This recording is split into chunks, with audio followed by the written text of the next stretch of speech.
नमस्कार दोस्तों, जय हिंद, वंदे मातरम। सभी प्यारे मित्रों का वेलकम, अभिनंदन है। टीटी परिवार, शिक्षकों के परिवार जायसवाल कोचिंग सेंटर पर, पावर्ड बाई शिक्षा ही प्रकाश है। दोस्तों, बात करेंगे पर्यावरण ईवीएस के एनसीईआरटी के मॉक टेस्ट नंबर 32 की बात करेंगे। टॉप 20 क्वेश्चंस की बात करेंगे। आइए दोस्तों, आपके सिलेबस के अकॉर्डिंग मॉक टेस्ट नंबर 32 में टॉप 20 क्वेश्चन बात करने वाले हैं। आई होप सभी प्यारे मित्र अच्छे तरीके से समझेंगे। आइए दोस्तों शुरू करते हैं। और आपको पर्यावरण का मोस्ट इंपॉर्टेंट क्वेश्चन का प्लेलिस्ट मिल जाएगा। सारे मॉक टेस्ट आपको वहां से मिल जाएंगे फ्री ऑफ कॉस्ट, क्योंकि यह राष्ट्र में टीटी परिवार है, शिक्षकों का परिवार है। पहला प्रश्न है, आप लोग भी कमेंट करें 20 में से आप लोगों का कितना स्कोर है। सभी पैरामित्र कमेंट करेंगे, फीडबैक करेंगे। पहला प्रश्न है, इस सेशन का मॉक टेस्ट नंबर 32 का ईवीएस की बात करेंगे, पर्यावरण एनसीईआरटी के पैटर्न की बात करेंगे। यदि किसी मनुष्य को समाज से दूर रखा जाए तो उस पर क्या प्रभाव पड़ेगा? सामाजिक रूप पे, मानसिक रूप से, उपयुक्त में से दोनों या इनमें से कोई नहीं। तो कोई भी यदि मनुष्य यानी आप और हम में किसी को अगर समाज से दूर रखा जाए, समाज में रह रहा है उसको दूर कह दिया, जैसे आपका कोविड है तो कोविड में क्या होता है, क्वारंटाइन करना पड़ता है। अगर कोविड केस हो उसको अलग रहना पड़ता है। मतलब यही, यदि किसी मनुष्य को समाज से दूर रखा जाए तो उस पर क्या प्रभाव पड़ेगा? सामाजिक और मानसिक दोनों रूप में पड़ेगा। अर्थात हमारा according to questions right option number C हो जाएगा। उपयुक्त दोनों की बात करेंगे। सामाजिक, मानसिक और बौद्धिक प्रगति यहाँ पर नहीं हो पाएगी। दूसरा प्रश्न है, अंतर्राष्ट्रीय विश्व पर्यावरण दिवस वर्ल्ड एनवायरनमेंट डे कब मनाया जाता है? 5 अप्रैल, 5 मई, 5 नवंबर, इनमें से कोई नहीं। सभी प्यारे मित्र कमेंट करें। अंतर्राष्ट्रीय विश्व पर्यावरण दिवस वर्ल्ड एनवायरनमेंट डे बहुत ही आप लोग जानते हैं, लेकिन आपके ऑप्शन में नहीं दिया गया, तो कंफ्यूज नहीं होना। हमें डी ऑप्शन क्लिक करेंगे। कौन सा ऑप्शन सही करेंगे? डी ऑप्शन को करेंगे। आई होप सभी प्यारे मित्र अच्छे तरीके से प्रश्न को समझ पा रहे होंगे। वीडियो को लाइक अवश्य कर लिया होगा। बहुत बहुत धन्यवाद। अब देखेंगे दोस्तों, तीसरा प्रश्न है, 5 जून को आपको मनाया जाता है वर्ल्ड एनवायरनमेंट डे। विश्व पर्यावरण दिवस, वर्ल्ड टूरिज्म डे, विश्व पर्यटन पर्यावरण दिवस तो 5 हो आपको जून को मनाया जाता है, लेकिन प्रश्न यहाँ पे बदल दिया गया है। ठीक है, पर्यावरण की जगह पर्यटन कर दिया गया है। विश्व पर्यटन दिवस यानी वर्ल्ड टूरिज्म डे कब मनाया जाता है? 25 सितंबर को, 28 दिसंबर को, 27 सितंबर को, 29 नवंबर को। अब आपका कमेंट, आपका फीडबैक, आपका ओपिनियन क्या कहता है और कितना स्कोर आप कर पा रहे हैं इस मॉक टेस्ट में टॉप 20 में से? नीचे कमेंट करें, प्रत्येक क्वेश्चन का आंसर कमेंट करें। विश्व पर्यटन दिवस वर्ल्ड टूरिज्म डे कब मनाया जाता है? तो आपका एक ही जवाब होना चाहिए, 27 सितंबर की बात कर रहे हैं। 27 सितंबर को विश्व पर्यटन दिवस वर्ल्ड टूरिज्म डे मनाया जाता है। नोट करें, हर एक क्वेश्चन, हर एक कंसेप्ट की बात कर रहे हैं। अगला प्रश्न है प्यारे मित्रों, ग्रीन हाउस प्रभाव, ग्रीन हाउस इफेक्ट की निरंतर वृद्धि का कारण क्या है? जो निरंतर वृद्धि हो रही है ग्रीन हाउस प्रभाव में, ग्रीन हाउस इफेक्ट जो निरंतर वृद्धि हो रहा है, इसका रीजन क्या है, कारण क्या है? औद्योगिक प्रदूषण, जीवाश्म ईंधन को जलाने से, औद्योगिक प्रदूषण या उपयुक्त तीनों। देखिए यहाँ पे ध्यान दीजिए, औद्योगिक 2 बार रिपीट हुआ है, तो यहाँ पर हमारा जो डी ऑप्शन है, ये हमारा डी ऑप्शन सही हो जाएगा। उपयुक्त तीनों की बात करेंगे। देखिए, ग्रीन हाउस गैसें जो होती ग्रह के वातावरण या जलवायु में परिवर्तन और अंततः भूमंडलीय ऊष्मीकरण के लिए उत्तरदायी होती हैं, और इसमें ज़्यादा उत्सर्जन carbon dioxide, nitrous oxide, methane, chlorofluorocarbon, वाष्प, ओजोन आदि करती हैं। और कार्बन डाइऑक्साइड का उत्सर्जन पिछले 10 से लेकर 15 सालों में कितना है, 40 गुना बढ़ गया है। ये आपको ध्यान दें, 10 से 15 सालों में 40 गुना बढ़ गया है। अब आप सोच सकते हैं कितना ग्लोबल वार्मिंग की बात कर रहे हैं। पारिस्थितिकी तंत्र के जैविक घटकों में सम्मिलित होते हैं। जी हाँ, पारिस्थितिकी तंत्र के जैविक घटकों में अपघटक सम्मिलित होते हैं, उत्पादक सम्मिलित होते हैं, उपभोक्ता सम्मिलित होते हैं या उपयुक्त सभी की बात करेंगे। जी हाँ, सभी प्यारे मित्र कमेंट करें, फीडबैक करें। जिनका सपना है गवर्नमेंट टीचर बनना, अध्यापक बनना, गवर्नमेंट कर्मचारी बनना, सरकारी नौकरी पाना, जी हाँ, पारिस्थितिकी तंत्र के जैविक घटकों में आपके अपघटक भी सम्मिलित होते हैं, उत्पादक भी होते हैं, उपभोक्ता भी होते हैं। अर्थात हमारा D option is the correct answer, right answer की बात करेंगे। देखिए, हम बात करें जैविक घटक के अंतर्गत उत्पादक जो होते हैं, उपभोक्ता एवं अपघटनकर्ता सम्मिलित होते हैं। उत्पादक यानी प्रोड्यूसर की बात करेंगे। फिल्म जो निर्माता होते हैं, प्रोड्यूसर बोलते हैं ना, आपने ध्यान, वो ही प्रोड्यूसर आपको उत्पादक की बात करते हैं। भोजन जो उत्पन्न करता है उसे उत्पादक की श्रेणी में रखते हैं। जैसे पेड़ प्राथमिक उत्पादक होता है। उपभोक्ता करेंगे, कंज्यूमर की बात करेंगे, वे सभी जीव जो अपना भोजन के लिए उत्पादक पर निर्भर रहते हैं वह उपभोक्ता कहलाते हैं। आइए देखते हैं अगला प्रश्न।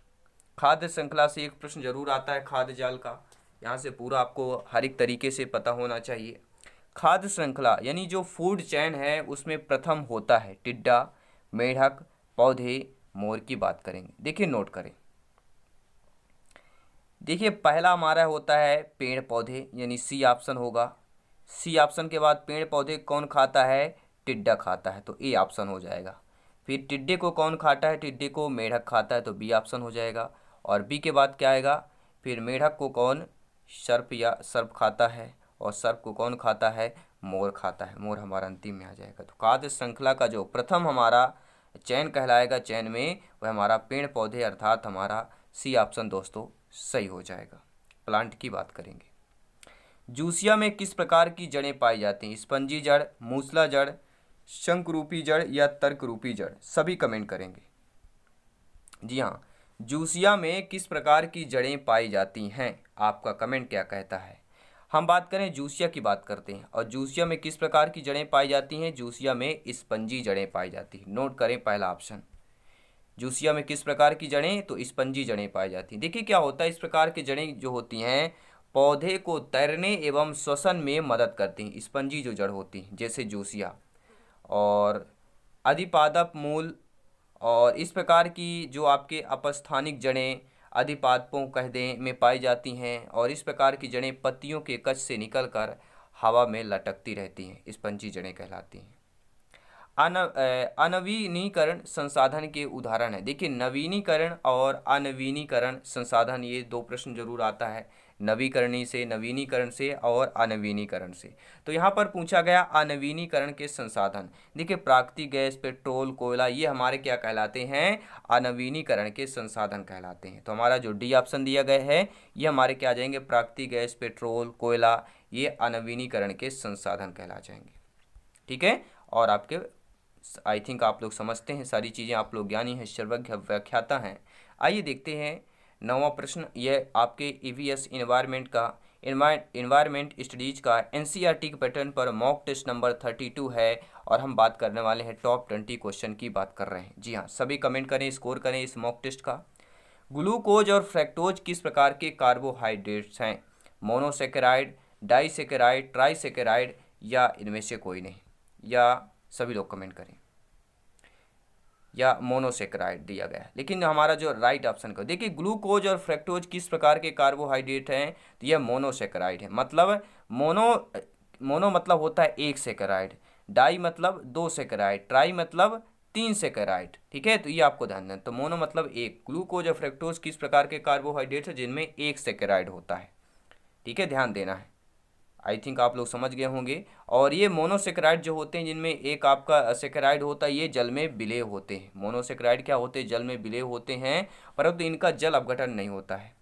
यह एक से ये ठोस क्रिस्टलीय और एक कार्बन परमाणु की संख्या के आधार पर इन प्रकार से वर्गीकृत करते हैं। आगे आने वाले प्रश्नों में हम आपको अच्छे तरीके से बताने वाले हैं। आइए देखते हैं अगला प्रश्न है टॉप 20 क्वेश्चन में से 10th नंबर प्रश्न है। क्वेश्चन है कि सेल्यूलोज, स्टार्च, ग्लाइकोजन, काइटिन उदाहरण है।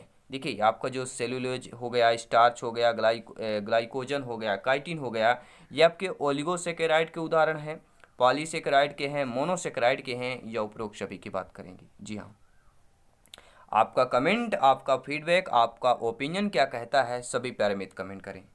सेल्यूलोज, स्टार्च, ग्लाइकोजन, काइटिन उदाहरण हैं, ये किसके हैं? तो हम बात करें ओलिगोसेकेराइड या पॉलीसेकेराइड की बात करेंगे। ऑप्शन नंबर पॉलीसेकेराइड बी की बात कर रहे हैं। पॉलीसेकेराइड वे कार्बोहाइड्रेट जिनके जल अपघटन से अनेक मोनोसेकेराइड बनते हैं, उन्हें पॉलीसेकेराइड कहते हैं। अनेक मोनोसेकेराइड इसमें बनते हैं, उदाहरण स्टार्च, सेल्यूलोज। ठीक है, आई थिंक आप लोग समझ गए होंगे हर एक क्वेश्चन को। फीडबैक करते रहें, कमेंट करते रहें, लाइक शेयर करते रहें। टीटी परिवार को, अपने परिवार को, आवर फैमिली, टीचर्स फैमिली, शिक्षकों के परिवार को।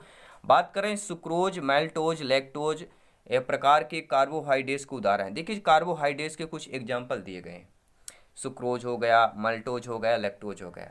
ठीक है, ये कार्बोहाइड्रेट उदाहरण है ओलिगोसेकेराइड के, पॉलीसेकेराइड के, मोनोसेकेराइड के। देखिए पॉलीसेकेराइड में कई मोनोसेकेराइड होते हैं, अभी हमने जस्ट पिछले क्वेश्चन में देखा। और सुक्रोज, मेल्टोज, लैक्टोज किस प्रकार के कार्बोहाइड्रेट्स के उदाहरण, तो हम बात कर रहे हैं ओलिगोसेकेराइड की बात कर रहे हैं।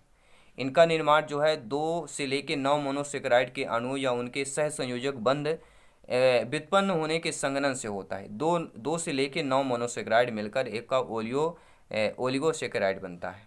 और इन्हें डाई, ट्राई, टेट्रा, पेंटा, हेक्सा सेकेराइड में वर्गीकृत करते हैं।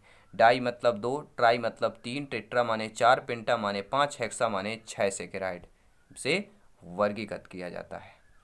अगला प्रश्न है कि वसा का जल अपघटन हाइड्रोलिसिस किस एंजाइम के द्वारा छोटी आंत में होता है? लेप्सिज, आपका एमिलेज, मल्टेज, या इनमें से कोई नहीं। सभी कमेंट करेंगे। जी हम साइंस की बात करें, इन्वायरमेंट की बात कर रहे हैं, ईवीएस की बात कर रहे हैं। वसा का जल अपघटन हाइड्रोलिसिस जो होता है किस एंजाइम के द्वारा छोटी आंत में होता है? हम बात कर रहे हैं लेप्सिज की बात कर रहे हैं, ऑप्शन नंबर फर्स्ट की बात करें, लाइपेज एंजाइम की बात कर रहे हैं, लेप्सिस। यह एंजाइम का एक समूह है जो आंतों में वसा को पचाने में मदद करता है। ऐसा एंजाइम का समूह बताइए जो आंतों को वसा में पचाने को मदद करता है, वह हमारा लेप्सिस की बात करेंगे। और एमिलेज जो होता है यह स्टार्च को शर्करा में बदलने को मदद करता है। तो स्टार्च को शर्करा बदलने में कौन सा आपका एंजाइम मदद करता है? वह हमारा एमिलेज है, ध्यान दीजिएगा। और लार में ऐसा एंजाइम जो लार में पाया जाता हो जो चीनी को ग्लूकोज में बदलता है, वह मल्टेज कहलाता है। जो लार में हमारे एंजाइम होता है जो भोजन के साथ जाता है, ठीक है, जो चीनी को ग्लूकोज में बदलता है, वह हमारा मल्टेज कहलाता है। ये किस में होता है? लार में होता है। बहुत ही इंपॉर्टेंट नोट है, बहुत ही इंपॉर्टेंट मॉक टेस्ट है, ध्यानपूर्वक एंड तक वीडियो देखें, हर एक क्वेश्चन अटेंड करें। और चैनल पे पहली बार विजिट कर रहे हैं, सब्सक्राइब करना मत भूलेगा, क्योंकि यहाँ पर आपके एग्जाम से रिलेटेड प्रिपरेशन के लिए, बेहतर तैयारी के लिए आपको यहाँ पर notes, material, PDF file, questions आपको मिलते रहेंगे, जिससे आपको प्रिपरेशन करने में, सिलेक्शन पाने में बहुत ही आसान मदद मिलेगी, हेल्प मिलेगी। बहुत ही बहुत धन्यवाद, आप लोग लाइक सपोर्ट करते हैं। अगला प्रश्न देखते हैं कि मादा क्यूलेक्स के द्वारा कौन सा रोग संचारित होता है? जो मादा क्यूलेक्स के द्वारा, पीलिया, फाइलेरिया, निमोनिया, चिकनगुनिया। देखिए दोस्तों, आपने सुना होगा अगर यहाँ पे मादा क्यूलेक्स की जगह अगर यहाँ पे मादा मच्छर दे दिया जाए, ठीक है, मादा मच्छर अगर दे दिया जाए, मादा मच्छर काटने से कौन सा रोग होता है? तो एक ही नाम आता है, हम बात करें फाइलेरिया की बात कर रहे हैं। ठीक है, मादा क्यूलेक्स जो होता है, फाइलेरिया रोग संक्रमित मादा क्यूलेक्स मच्छर के काटने से फैलता है और जिसके कारण किसी भी उम्र का व्यक्ति ग्रसित हो सकता है, ये ध्यान देना है। अगला प्रश्न है, वायु द्वारा फैलने वाले संक्रामक रोग कौन से हैं? काली खांसी, चेचक, कोविड-19 या उपरोक्त सभी की बात करेंगे। तो वायु द्वारा फैलने वाले जो संक्रामक रोग हैं वह काली खांसी भी होगी, चेचक भी होगा और कोविड-19 भी होगा। ये ठीक है, वायु द्वारा भी फैलते हैं। ठीक है, जुखाम से खांसते हैं, छींकते वक्त, ठीक है, ये वायु में फैल जाते हैं और इनके द्वारा फिर और संक्रामक रोग, ठीक है, तो ये वायरस कहलाता है। तो वायु द्वारा फैलने वाले संक्रामक वायरस हमारे काली खांसी, चेचक, कोविड-19 उपरोक्त सभी डी ऑप्शन हो जाएगा। तपेदिक भी होता है, खसरा भी होता है, ठीक है, डिप्थीरिया भी होता है, ध्यान दीजिएगा। अगला प्रश्न, इसके बाद 5 महत्वपूर्ण प्रश्न और बचेंगे। भूमंडलीय ऊष्मीकरण, ग्लोबल वार्मिंग का प्रभाव किस किस पर पड़ता है? देखिए, जो भूमंडलीय ऊष्मीकरण है या ग्लोबल वार्मिंग, ये दोनों चीज़ें ध्यान देना है। इनका प्रभाव किन किन पर होता है? तापमान की वृद्धि पर, जलवायु पर, ध्रुवीय बर्फ पर या उपरोक्त सभी। देखिए तापमान की वृद्धि तो होती है ऑलरेडी, जलवायु पर इसका प्रभाव पड़ता है, ध्रुवीय बर्फ। देखिए ध्रुवों में जो बर्फ हमारा, ठीक है, जमा हुआ है, वो धीरे धीरे गर्मी के वजह से या ग्लोबल वार्मिंग की वजह से, भूमंडलीय ऊष्मीकरण की वजह से पिघल रहा है। जो पानी का बहुत मात्रा इकट्ठा वो पिघल के जाके समुद्र में मिल जाता है पानी, ठीक है। बहुत ही मात्रा में हमारा हिमालय क्षेत्र में जो है ध्रुवीय बर्फ में, जो ध्रुवों में बर्फ है वो बहुत ही सुरक्षित है, वो लगातार पिघल रहा है, जिससे नदियों में बाढ़ आती है, ठीक है। तो भूमंडलीय ऊष्मीकरण, ग्लोबल वार्मिंग का प्रभाव, ये हमारे उपरोक्त सभी डी ऑप्शन की बात करेंगे। अगला प्रश्न आइए देख लेते हैं, लाजवाब प्रश्न है, फीडबैक करें, कमेंट करें, अपना अपना सभी ओपिनियन दें, कमेंट करें। अगला प्रश्न है कि ओजोन परत सुरक्षा करती है एक्स किरणों से, गामा किरणों से, पराबैंगनी किरणों से या सूर्य के प्रकाश से करती है? देखिए अगर आपका सी ऑप्शन नहीं देता तो फिर सूर्य के प्रकाश की जो किरणें आती हैं वो कौन सी परावैंगनिक किरणें आती हैं, तो सूर्य के प्रकाश से तो रक्षा नहीं करेगी, क्योंकि सूर्य के प्रकाश में काफ़ी सारे विटामिन डी सबसे ज़्यादा मिलता है, ठीक है, रोशनी मिलती है, ऊर्जा मिलता है, पेड़ पौधे को ऊर्जा मिलता है। तो ओजोन परत से सुरक्षा करती है परावैंगनिक किरणों को, ओजोन परत सुरक्षा करती किसकी, परावैंगनिक किरणों से सुरक्षा करती है। आइए देखते हैं अगला प्रश्न। ओजोन परत में छिद्र के लिए उत्तरदायी है, जो ओजोन परत में छिद्र है उसके लिए उत्तरदायी आपकी ऑक्सीजन है, ठीक है, क्लोरोफ्लोरोकार्बन है, कार्बन डाइऑक्साइड है, या मीथेन की बात करेंगे, सभी कमेंट करें। देखिए ओजोन परत में जो छिद्र है इसका जो उत्तरदायी है हमारा CFC कहलाता है, नोट करेंगे। पूरा कंक्लूजन है, देखिए सबसे पहले ब्रिटिश अंटार्कटिका सर्वे के वैज्ञानिकों ने सन बात करें 1985 में अंटार्कटिका के ऊपर ओजोन परत में एक बड़े से छेद की खोज थी। किसने की थी, अंटार्कटिका के सर्वे में ब्रिटिश अंटार्कटिका ने खोज की, कब की, 1985 में सबसे पहले अंटार्कटिका के ऊपर ओजोन परत में एक छेद से बड़ा, ठीक है, खोज की थी, बहुत बड़ा छेद है भाई। फिर वैज्ञानिकों का पता चला कि इसके लिए CFC गैस जिम्मेदार है, जिसकी खोज 1920 में हुई थी। CFC गैस की खोज कब हुई थी, 1920 में हुई थी। अगला प्रश्न है, भूमंडलीय ताप वृद्धि को क्या कहा जाता है, भूकंप कहा जाता है, बाढ़ कहा जाता है, प्राकृतिक आपदा कहा जाता है, यह हम ग्लोबल वार्मिंग की बात करेंगे। सभी कमेंट करें, फीडबैक करें, जिनका सपना है अध्यापक अध्यापिका बनना, गवर्नमेंट सरकारी नौकरी पाना। भूमंडलीय ताप वृद्धि को क्या कहा जाता है, भूमंडलीय ताप वृद्धि को ग्लोबल वार्मिंग की बात करेंगे। अगला प्रश्न है, इसके बाद अंतिम प्रश्न रहेगा। टॉप 20 क्वेश्चन की बात करें, मॉक टेस्ट आपका 32 नंबर है। अगर आपने इसके पहले मॉक टेस्ट नहीं देखा है तो पर्यावरण मोस्ट इंपॉर्टेंट क्वेश्चन का आपको प्लेलिस्ट मिलेगा, वहाँ सारी क्लासेज आपको मिल जाएंगी फ्री ऑफ कॉस्ट, क्योंकि यह राष्ट्र हित में TT परिवार है। हम बात करें ग्रीन हाउस प्रभाव संबंधित है जल प्रदूषण से, तापीय प्रदूषण से, मानव निर्मित प्रदूषण से, या इनमें से कोई नहीं। तो ग्रीन हाउस प्रभाव किससे संबंधित है, हम बात करें तापीय प्रदूषण से संबंधित हो जाएगा। और 20 नंबर क्वेश्चन है कि ग्रीन हाउस गैस कौन सी है, कार्बन डाइऑक्साइड है, मीथेन है, क्लोरोफ्लोरोकार्बन है, या ऑक्सीजन की बात करेंगे। जी हाँ, ग्रीन हाउस गैस कौन सी नहीं है। नेगेटिव प्रश्न है, नकारात्मक प्रश्न है, ध्यान दीजिए प्यारे मित्रों, कंफ्यूज नहीं होना है कि हमने पता चला ग्रीन हाउस गैस, फटाफट ऑप्शन देके पहले प्रश्न को अच्छे तरीके समझें, पढ़ें और उसका जवाब उत्तर दें, फीडबैक करें। ग्रीन हाउस गैस कौन सा नहीं है, देखिए carbon dioxide, methane, chlorofluoro, CFC, ये तीनों जो ग्रीन हाउस गैस कहलाती हैं, ग्रीन हाउस गैस के प्रभाव कहलाती हैं। लेकिन यहाँ पर ऑक्सीजन जो है नहीं कहलाएगी, O2 नहीं आएगी, ठीक है। According to questions right option number D हो जाएगा। तो ये दोस्तों आपको टॉप 20 क्वेश्चंस आपके कैसे लगे नीचे कमेंट करें, फीडबैक करें। ऐसे ही क्लासेस बेस्ट तैयारी के लिए चैनल को ज्वाइन करें, विजिट करें, प्लेलिस्ट चेक करें, हर एक क्लास हर एक कंसेप्ट आपको फ्री ऑफ कॉस्ट मिल जाएगा, क्योंकि राष्ट्र हित में TT परिवार है, अवर फैमिली है, आपका परिवार है। बस दोस्तों इसी तरह प्यार इसने बनाए रखें, लाइक शेयर करते रहें। जल्दी मिलते हैं नेक्स्ट क्लास पर। धन्यवाद सभी का, जय हिंद, वंदे मातरम।